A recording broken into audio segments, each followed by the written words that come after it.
Welcome to 15K plus random movie reviews, where we take random movies from Metacritic's 15K plus movies to randomly watch whether we like it or not.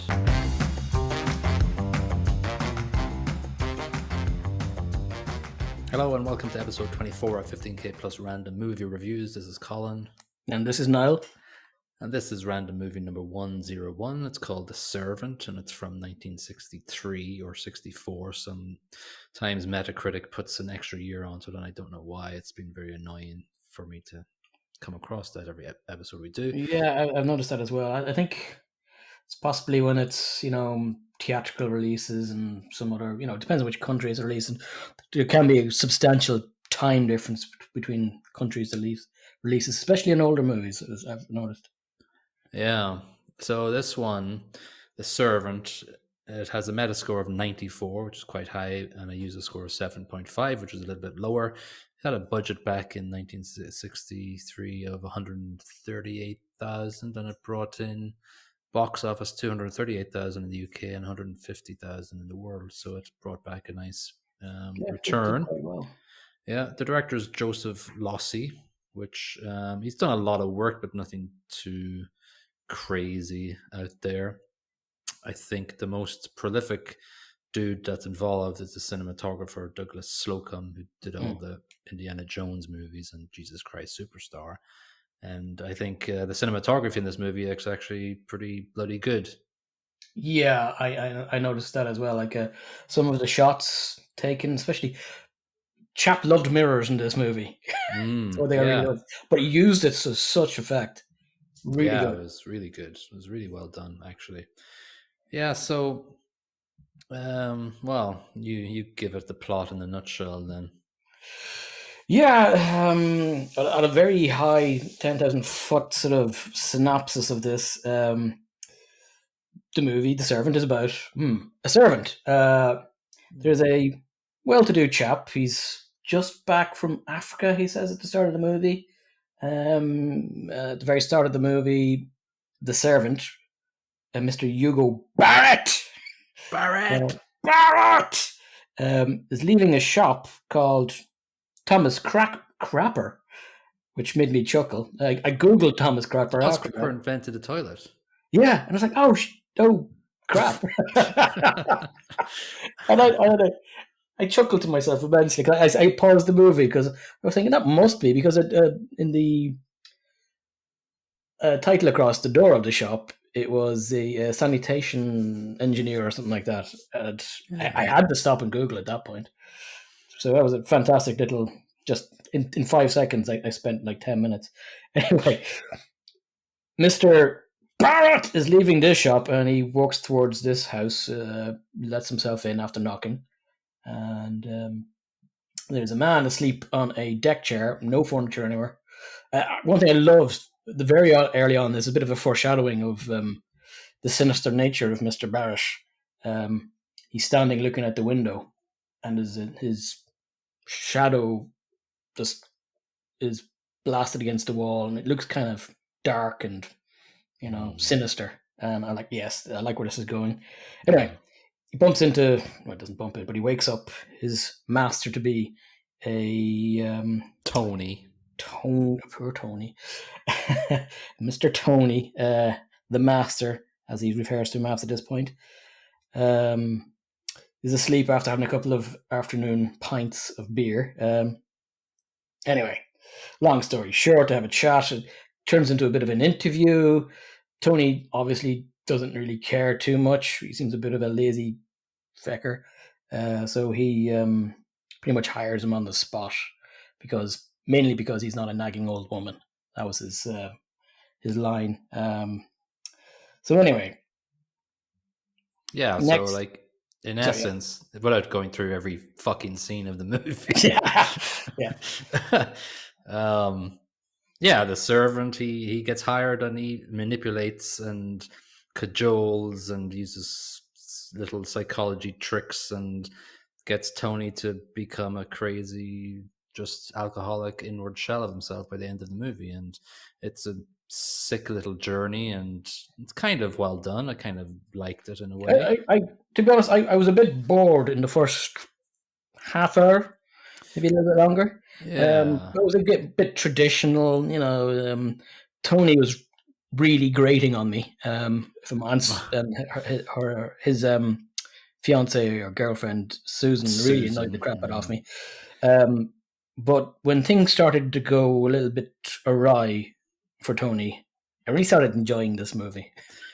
Yeah, I think at the start, Barretttt is sort of he's very reverential, and he's very Dirk Bogarde plays him very well. Exceedingly well. He's very sort of, oh yes, yes, yes, sir. Would you like a cigar, sir? Would you like a beer for lunch, sir? And he's very well. He But portrays the character well. There was a beautiful nuance in how he played it, because there was a bit of a go fuck you in how he portrayed it, even though he's reverential towards his master. There was something behind it. I think, especially when his master wasn't looking at him, there was a bit of a sneer in his face, which a tiny bit. Yeah. I think Bogarde did a great job in portraying that, but so subtle. Yeah, and you could see the strands of hair coming looser. In the scenes when he's not actually serving, he's not being the servant. And I think actually, so he goes through the job interview, he gets the thing. There's a bit of a party, and that doesn't really tell you much apart from Tony wanted to go to Brazil to build cities in Brazil. The Brazil scene, kind of where he's talking about to Susan about, I've got to build 3 cities and blah blah blah, like a load of BS for a start. But it showed Mr. Tony to be a bit of a blowhard, like I'm brilliant, la la la la la, but he's a lazy fecker, and it's obvious from the start that he's full of crap. Yeah, and he's a penchant. He's penchant for a bit of booze during the day, like he's a lager for lunch kind of guy, I think this is what the servant Barretttt picked up on very early, so he sensed weakness that he could exploit. I think the first time I saw Barretttt, like putting down his facade a little bit, was when there was a very sort of brief section or clip when he had a little cigarette and a Guinness for a break. You just see the little facade dropping a bit, because he's got a little bit of that sneer you're talking about earlier, and just a bit of the few strands of hair being a bit disheveled, and you're like, okay, where is this going? Because I pretty much thought from the plot that he was just going to get with the fiance. I didn't know the entire direction it was going to go. Oh, it's much more darker than that, buddy. Yeah. That's exactly what I was thinking as well. Something as simple and formulaic as that, but this doesn't go there, which is, thank God. It's a bit more nuanced and interesting.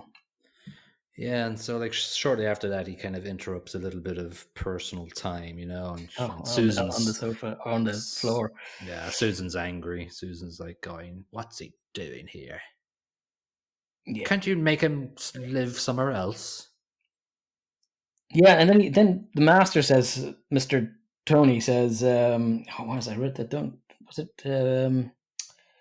something about, he may be a servant, but he's also a human, which I thought that was out of character, a little bit of Tony, but I think this is where Barretttt had started to get to him. Yeah, Barretttt had twisted the knobs pretty quickly.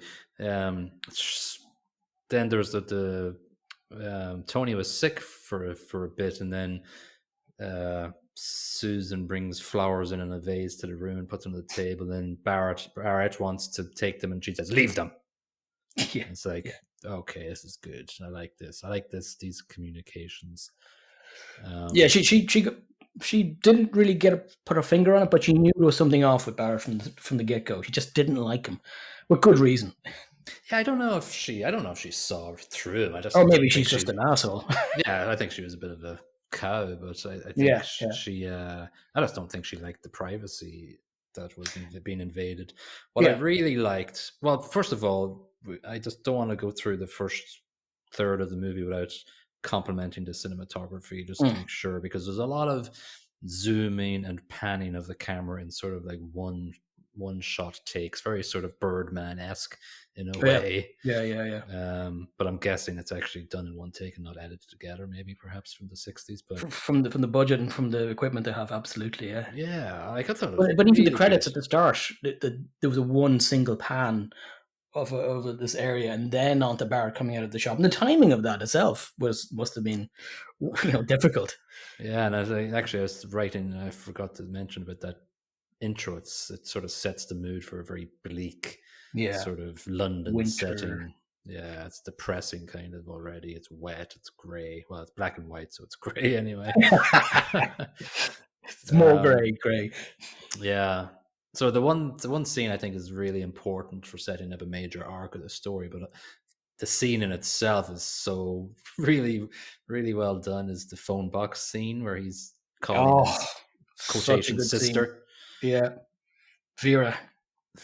and so like he's in the phone box and these women are outside just tapping on the door, and there's a POV from his angle of the woman just banging on the window and mouthing words, and it's just such a great, well shot scene. And when he comes out of the box, and the one that's been banging on the door is just outside. Yeah, he kind of pushes her back and says, "Get out of my way, you biatch." Yeah, you bitch. Yeah.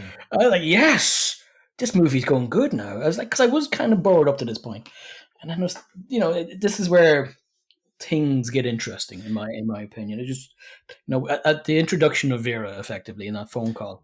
Yeah. And actually, the next scene was actually really well done as well. It was just a really layered scene. So, like, after the phone box scene, there's this restaurant scene where we just see multiple tables having conversations, and they've got nothing to do with the story, but it's just the fact that at this point in the time, I thought this is like a play, like Harold Pinter, who did the screenplay. He's obviously written a lot of plays in his time, and this was very much just character driven. Okay, these characters are going to talk, then these characters are going to talk, and then this one, these behind them. So like the main, like couple Susan of bishops and Tony, having a chat. Yeah, Bishop Brennan, I put him down as. He's in there, a couple of Irish bishops. And yeah, Barrett.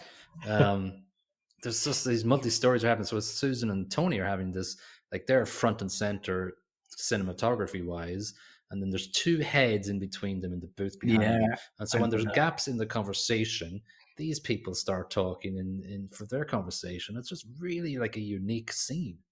It is, isn't it? Like I wrote down when I was taking notes, I said, this scene is weird, but I love it.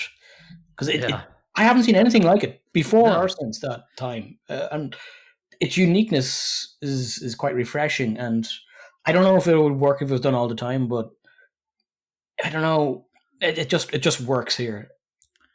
Yeah, the scenes are the conversations around them, nothing to do with them. Doesn't add to the story, but it doesn't need to. It adds flavor, maybe, but it's just so well done, so well shot. Yeah, it was really well done. It kind of made me think Tarantino probably would do something like this, you know?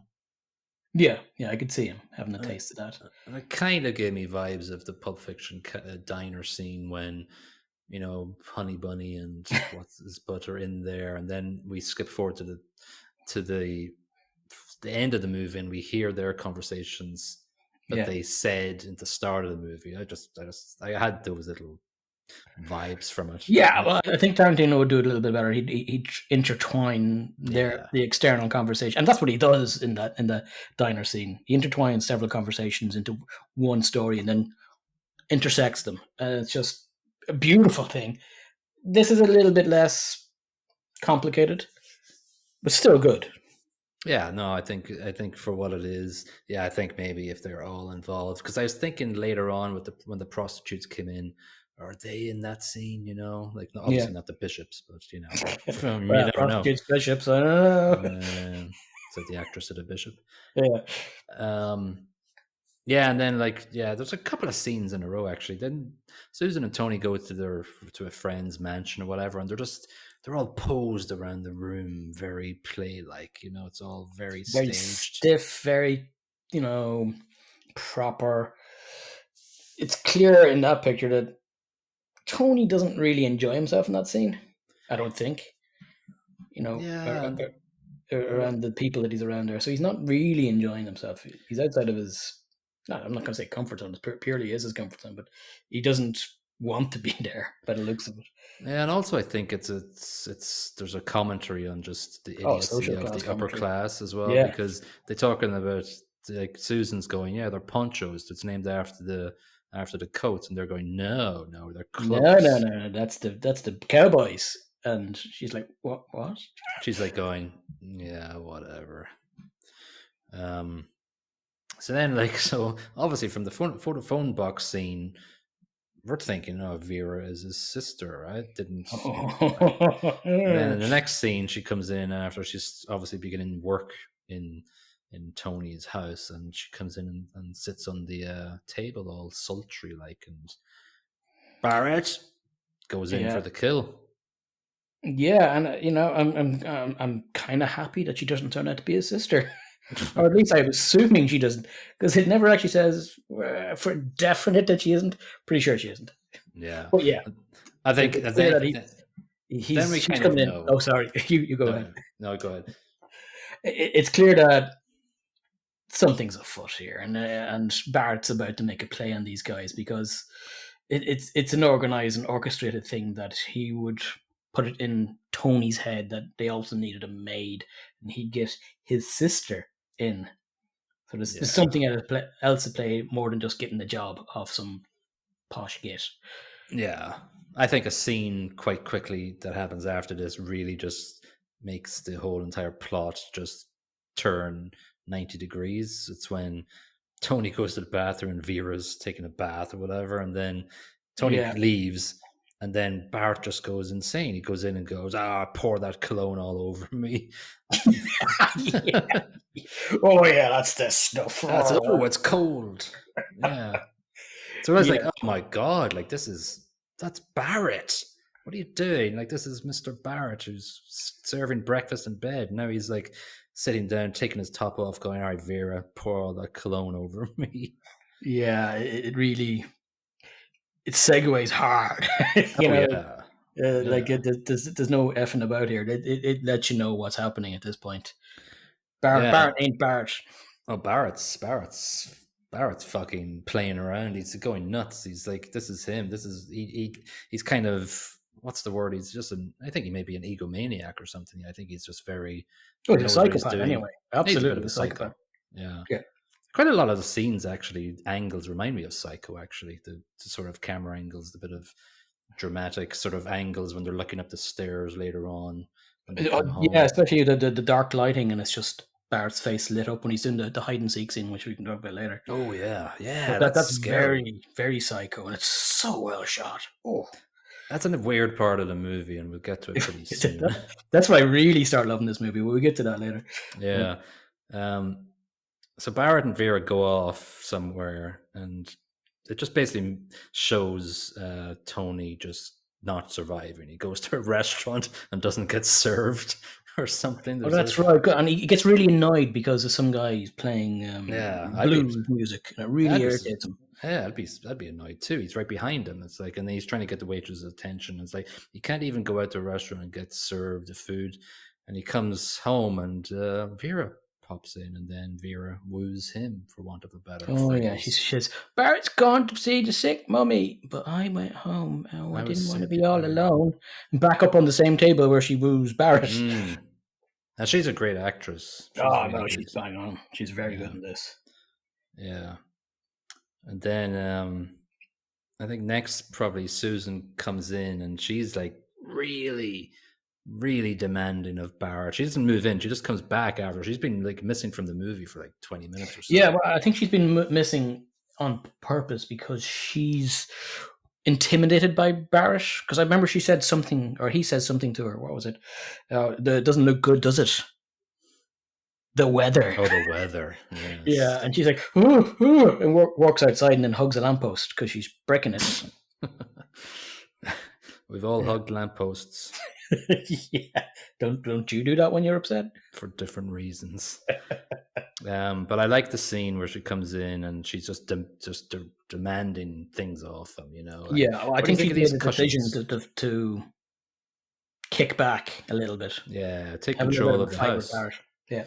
Yeah, she's got flowers, and it's like she's like, yeah, what do you think it is? And he's like, going, oh, But not it's really. too late at this point, realistically, because Oh yeah, Barrett's Barrett's got already control. won by setting up the Vera thing Yeah, with Tony. yeah. So Vera basically has, yeah, they've just blackmailed already without him even knowing it.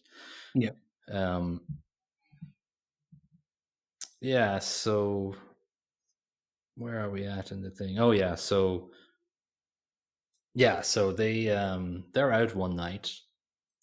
They're in the mansion. They're dancing in the snow, having a snowball fight or whatever. And they Oh say, yes. "Oh, let's go home early and just whatever." And this scene is great. I love this scene where they come back early and there's my bedroom's lights on. So good, and the look on Tony's face. They go into the house, and then there's just the noise of Barretttt and his sister Yeah, having a bit of fun upstairs in his room, in his bed, and himself and Susan are just downstairs, and they're both horrified, disgusted, and scared to make noise for a while. yeah. And you've got this dramatic angle of them looking up the staircase and shadows, or but then this is where the cinematography is just excellent. Where Barretttt says, "Hey, maybe there's somebody down there. I thought I heard something," and he flips out to the door, slams it open, and he's standing there in the nip. Now you don't see him in the nip; you see the shadow of him cast against the wall, and it's so good. It's really so very good. Yeah, and so then, Susan's like going, "Why? What's their problem? Why aren't you kicking them out?" And Tony's just Barretttt. Yeah, he does do a Barretttt, but he's also, you can just see him. He's just torn because he's got the secret of Vera. Yeah, but he doesn't know at this point that Barretttt knows. But that's why he has the testicular fortitude to shout Barretttt. Yeah, so but it doesn't go well for poor Tony. Yeah, so then Barretttt comes in and goes, "Oh, well, me and Vera she's my fiance. She's not my sister." And then he calls her down, and she's playing her suave, demure character. And then she says, "Well, you can't have it both ways." Mm-hmm. And Susan's like, what? What's that, Mr. Tony? And that's the beginning of the end and the beginning of the downfall of Tony, basically, because Susan then is out of the picture. Well, he does have the sense to kick the pair of them out at this point. So Barrett's out. Get out, Barretttt. You fucker. But before they just grab paintings and shit. Just grab a whole lot of stuff on the way out, chuckling as they go. No, they're having a great time. So then, we still got about 40 minutes left in the movie, and I'm like going, what the hell? Yeah, I was so very surprised by that, because I thought, well, that's kind of the end, right? That's it. But no, it takes another 90-degree turn where Tony's in a pub one day, and on the other so he's been boozing it up for a while, though. There's a few scenes of him just drinking away, and he's by himself. House is absolutely in a mess because he doesn't have a manservant anymore. Or maid. This pub scene is another well shot scene as well. It was beautifully Len Brennan's back in this one. Is he? Yeah, well, there's a bishop that turns up in this as well. One of the lads from the restaurant is actually in this scene briefly. Oh, really? Speaking with an Irish accent. Oh, yeah, in the middle. Yeah. Okay. Yeah, not for long. He talks to Tony, and Tony's like, Yeah, the Irish accent.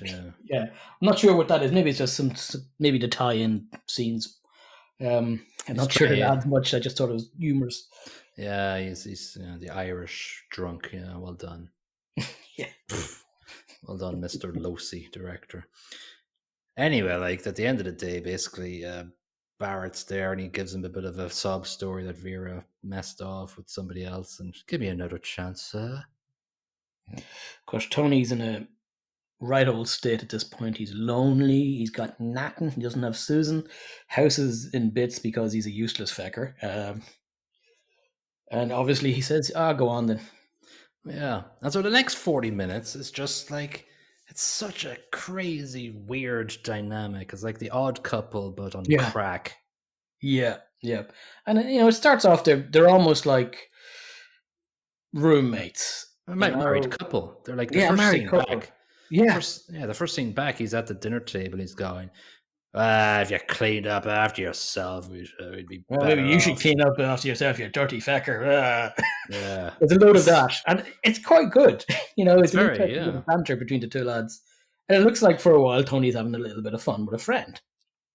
Yeah, but it's just this weird dynamic, and they're Yep. playing lots of games, and they're And playing he's, this weird ball game he- on the stairway, and like it's such a long scene, and then at the end of the scene, Tony throws the ball to hit a statue off the plinth. So it's like, how many takes did that take? it's a good shot. It was a great shot. I was like, that's amazing. And then, yeah, if you want to describe the hide and seek one, Oh no, this is great. actually, no, before that, hang on. Yeah. I just wanted to mention. Yeah, I just wanted to mention this because it's pivotal, I think, because it's still right. He's this like, now he brought him back as a servant, but from minute one, he's not really the servant. They're kind of on equal terms. They have this little back and forth a little bit, and at the end of it, Barretttt just goes, "Well, go and pour me a glass of brandy, then," and he goes. Yeah, Yeah, the power dynamic is just 180. Like yeah, he's won at this point. Like he controls Tony. There's still tiny glimpses of what Tony used to be in there, but he has him under his thumb, and yeah, he's pretty much doing what he's been paid to be served upon as the servant. So he's won. yeah, He's the class dynamic has shifted completely, and yeah. Tony's a broken man. And I think they both describe each other as two pals. Then after that, Yeah. but then the hide and seek scene is weird. Oh, I love it. So it starts off with Barretttt coming up the stairs, and he's really sinister. He's like, "I'm coming to get you. I know where you're hiding." And Tony is behind a shower curtain. So here's where the psycho Mm. comparison is, and it's really dark, well lit. You can just about make out Tony's face, and all you can really make out of Barretttt is his face, and it's lit in such a way that the shadows are very pronounced, and he's so intimidating in this scene. It's scary, and he slowly gets up the stairs, and he's growling effectively, Mm. kicks in the door of the bathroom, pulls back the curtain, and Tony starts basically screaming like a little girl, and so good. Yeah. We see the POV from Barretttt going towards Tony's face, and Tony's just grimacing in fear. I think Yeah. obviously he's mental at this stage. He can't. Oh yeah, he's beyond broken. He's a Yeah. shadow. He's a shell of his former Yeah. self. He's gone. Yeah. And then Um. yeah, Yeah. it just goes really downhill now. He's fecting. Yeah, he's screwed. We're wrapping it up here. Vera returns, so this is another little layer of deceit. Basically, she comes in and goes, "Oh, can you talk to me for a bit?" And then Tony's like, "Oh yeah, yeah, come in." And then blah blah blah. She says, "I still love you." And then Barretttt comes in and goes, "Get out of here." Get And out then, the feck, God. yeah, and then there's just this beautiful look that Barretttt gives her in the hallway, this look of Yeah. knowing, and then they step outside, and A little bit of a wink and a nudge. Like, oh, yeah, good work it's a there. great, We have him now. yeah. And then, yeah, just near the end there, just yeah, he's sort of like I think Tony's trying to get out of it, and then there's just one scene near the end where Barrett's just going, "Here, there's just a little sip of Yeah, this dark yeah. liquor," and then he just Something takes like it. Jägermeister. That would do that to me as well, to be honest. Well, yeah, Jägermeister sucks. Yeah, Yeah, because he said, "No, no, I have to stop drinking. I told you already. I'm finished with drinking now." And Barrett's like, "No, just one little bit. Sure, don't yeah, I always know what's best for you?" yeah. And then there's some point he just says, "Oh, the place, the place could be cleaner," or something like that. Yeah, and then Barrett Barrett's like, says, "Really, really could it?" And "Yeah, then Tony's like, "Well, we could both make an effort, maybe." yeah." Anyway, the final scene is just this weird scene where, Oh, this is Clockwork Orange, tastic. yeah. It's very just bizarre. Susan returns, and there's a party happening. Just four prostitutes basically, and Vera, and it's just Tony is just he can't even talk. He's just a shell of a person, just falling over things, and I think Susan loses it and just goes and kisses Barretttt, and Barretttt like just kind of like aggressively kisses her back, and then Susan's just kind of Horrified with freaking everything out. that's going on. Yeah. Yeah, freaking out and stuff. And then, yeah, Because at this Tony's point, like, Barrett's almost broken her, and it didn't take long to do it. mm, yeah, yeah. So like he's breaking everybody basically. Tony just goes nuts, or sort of he's trying to say something, but he falls over everything, and all the prostitutes laugh, and then Yeah, Barrett goes, "All right, everybody out, get the fuck out." that's it, really. And that's pretty much it. There's just a load of nightmare camera angles near the end, and lots of banister railings because Tony is just lying up in the banisters with a A couple brandy more mirror glass. shots. Don't forget the mirror shots. Very important. Beautiful mirror shots. And then, like, the end of the movie is just Barrett and Vera going up to bed, laughing and cheering. And then, and Tony lying on the carpet outside the room, effectively, yeah. just And then it holding goes a brandy. Yeah, then it goes like it pans over to the grandfather clock, because a lot of the time during the movie, chimes and bell chimes were a common theme throughout the movie, as well as telephone rings as well, which sort of punctuated the soundtrack, like quite loud. So I think, something about the clock near the end that I'm not smart enough to realize. No, neither am I. But it looked dramatic. Yeah, it was good. It was good. It was a good panning shot, and it was like, yeah, that ending suits this movie. It does. It does. Yeah. So I one didn't thing I'll really- say about this movie before we jump off, Yeah. other than Hugo wins clearly. Sorry, Hugo Barrett is. I don't know if you've seen a movie called Parasite. Korean I did movie. see it. Yes. So I seen, while the servants in that aren't psychopaths, well, they probably are psychopaths actually when I think about it. Yeah. But they're not sinister, they're not evil. Like Barrett clearly is just a monster. But there's a lot of similarities where they inject themselves into the house. True. Yeah, but we see a lot of the background of the characters in Parasite. We see their house they came from. We don't know Barrett's background. No, he's a blank slate really. But his character, I suppose, his character develops as he injects himself into the house with Tony and Susan, and slowly takes control of the entire place. Yeah, I just wonder. Like, it could be it's a good movie, but it could be a lot better. But I'm not a movie director. I'm not Tarantino, obviously. I think maybe if he did actually go a couple more notches up the sinister scale, and maybe like got away with like poisoning Susan or something, whatever, something a little bit more twisted as well. That might have ratcheted up the weirdly pressure. I think if they'd gone sinister earlier, it might have been good. And I think maybe the last scene, the one I described as this, like the Stanley Kubrick style Clockwork Orange thing, was maybe a little too far for me anyway. I think right up to that point, the last half of the movie was great. That maybe was a nudge too weird. Not sure I fully believed Susan breaking so quickly, having not been around it for a while. Yeah, I don't know what she was thinking there at all. Like, I haven't really watched a lot of Harold Pinter stuff. Like, I know his name, and I know he's quite famous for making plays and doing a couple of screen adaptations. And I think he did 3 Joseph Losey movies, but I think this is the most famous one. Yeah, I would say so. Like, I couldn't really see much else in the movie front anyway. Yeah. So plot wise, I've just actually scored them now, and I'm talking about it because I couldn't really think last night when I watched it. Like, is this a good movie? Yes, it was good. There was times where I was like going, but no, I agree completely. There were bits in this movie I was getting bored, but then there was bits in this movie where I was on the edge of my seat going, yes, more of this. Yeah, I think I'm going to give the plot 3 out of 5. I think it's above average. I think it's well done. I think the dialogue and the interactions between the characters drive the plot. I don't think the plot's convoluted or complicated. I think it's quite Doesn't simple. need to be, really. Doesn't need to be. I think it's the interactions between the characters that drive it.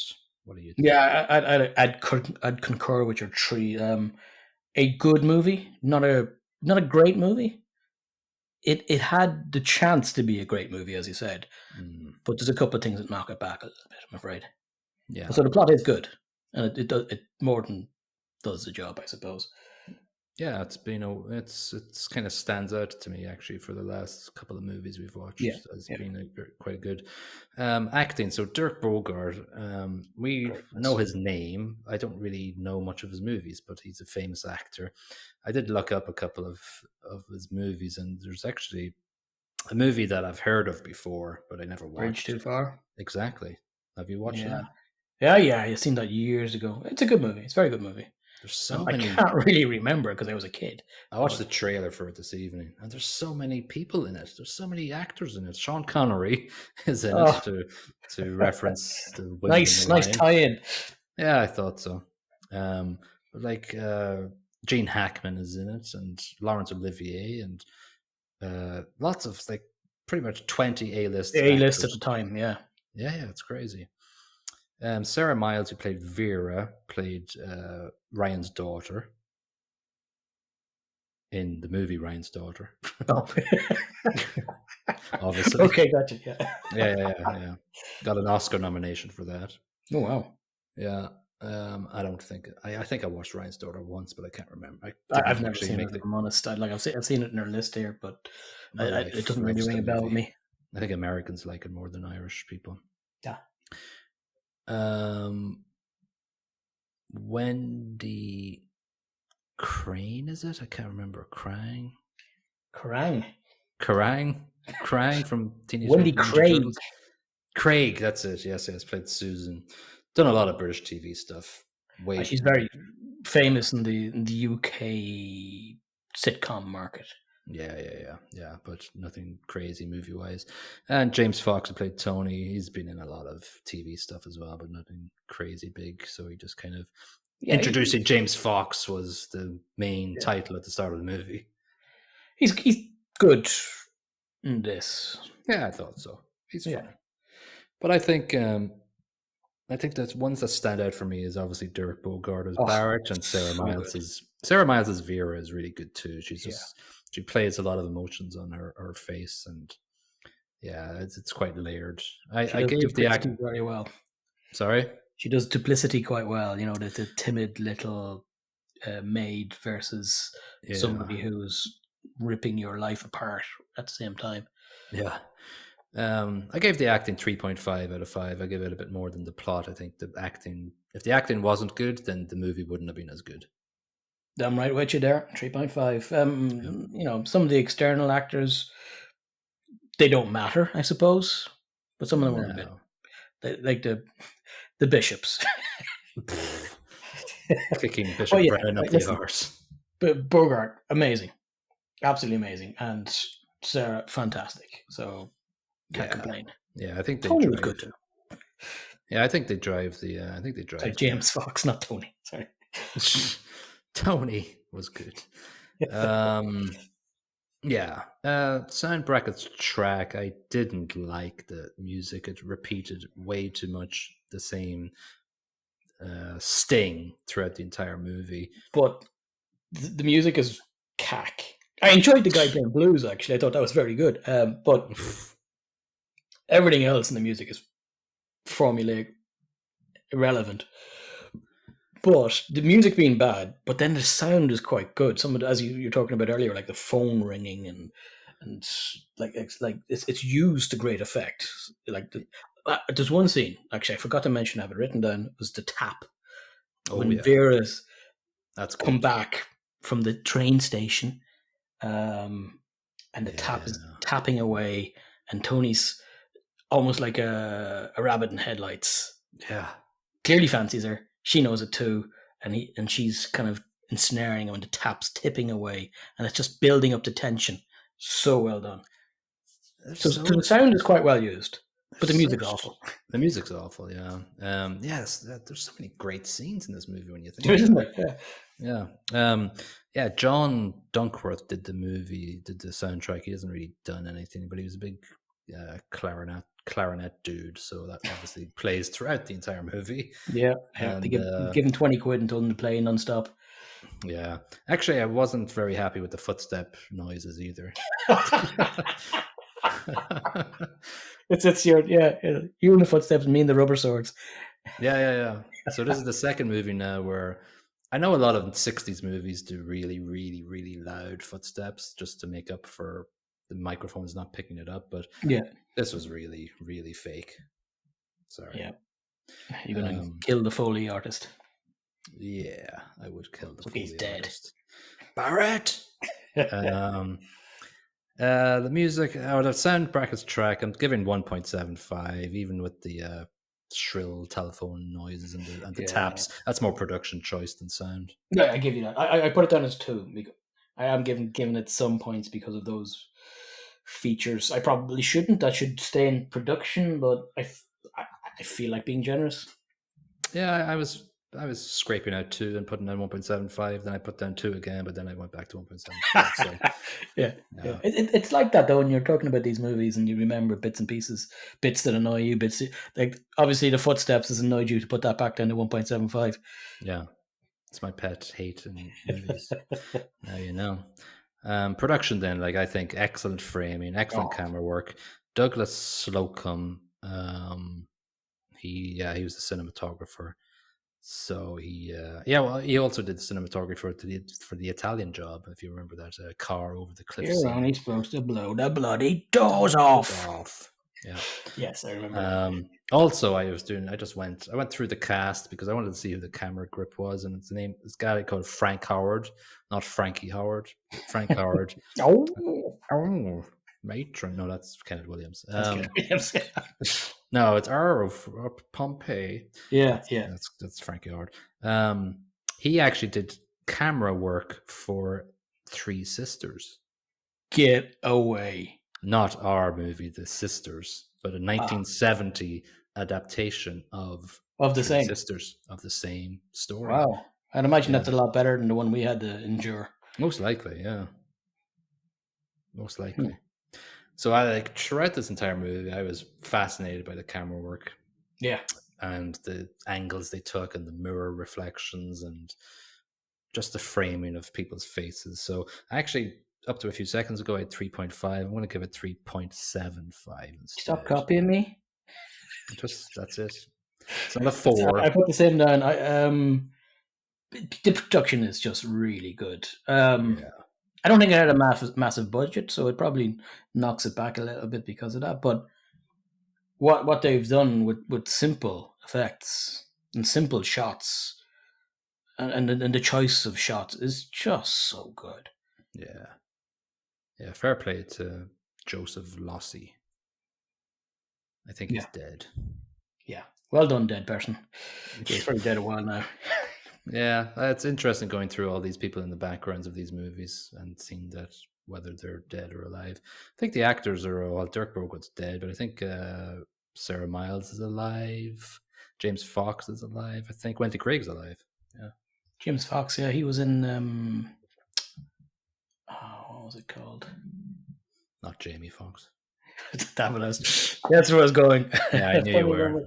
The Tarantino movie. Oh, Django Unchained. Django Unchained. God damn it! Yeah, that would have been funny if I could remember. Use my brain for a second. Yeah. All right, so here's the deal. That's the end of The Servant, which was great. I enjoyed it. Yeah, it was an enjoyable watch, and it was much better than I thought. Sometimes these old movies are a bit. They don't age well. I think this aged quite well. Yeah, because I think it's a bit edgy as well. Like there's a couple Very of edgy, yeah. Actually, there's a bit of back nudity in the bathroom scene. I know. As well. Yeah, Ooh, Vera. raunchy. Yeah, it's a little bit raunchy showing the back. Adam Smith in Empire gave The Servant 60 out of 100. It said, certainly difficult to define. This period piece messes with genres, power relationships, and your head. Absolutely. That's a good explanation of the Not movie. bad. And then Peter Bradshaw in The Guardian gave it 100 out of 100. It is a brilliant subversive account of class relations and the changing times. So, yes, give them that. Okay. I don't know about 100 out of 100. All right, so let's pick the next episode. If people listen this far, we will let you into a secret. Metacritic has changed their website. and so the numbers are messed up, but we're still going to pick a random movie, and that's all you need to know about it. The So algorithm has changed, I'm afraid. yeah, the algorithm has changed, but we haven't changed our algorithm. So let's randomize and see what we get. We got 12,094. Okay, what's that mean in new money? Yeah, new money. That's not going to be too bad, to be honest with you. So let's see what it is. All right, movie 12,094 is a movie from 2004 called Hidalgo, PG-13, 2 hours and 16 minutes. Bloody hell. It's got a Metascore of 54. If this was 2 weeks ago, this movie would be in the 12 or 20 rating out of 100, but they've changed their algorithm, so it's a bit better. And the user score is 8.1, so the users love this better than the critics. The summary is based on the story of long-distance rider Frank T. Hopkins. Hidalgo is an epic action adventure on one man's journey of personal redemption. It's got Viggo Mortensen, Omar Sharif, and that's J.K. Simmons is in it. I'll have to admit that I think it might have been on terrestrial TV, and I do remember turning it off. So that's good. Well, sorry, you won't be able to do that now. No, I don't have the luxury. And maybe it redeems itself this time. Maybe. Okay, so that's Hidalgo, and that'll be in episode 25 of 15K Plus Random Movie Reviews. Please like, comment, subscribe, share, do whatever the hell you want to do wherever you listen to it. Pay money to us on Patreon, don't forget that. Yeah, we don't have Patreon, but just PayPal us money. Or just send us money, yeah. Yeah, and a brown paper envelope. Barretttt! That's it for episode 25. Bye-bye. Bye-bye.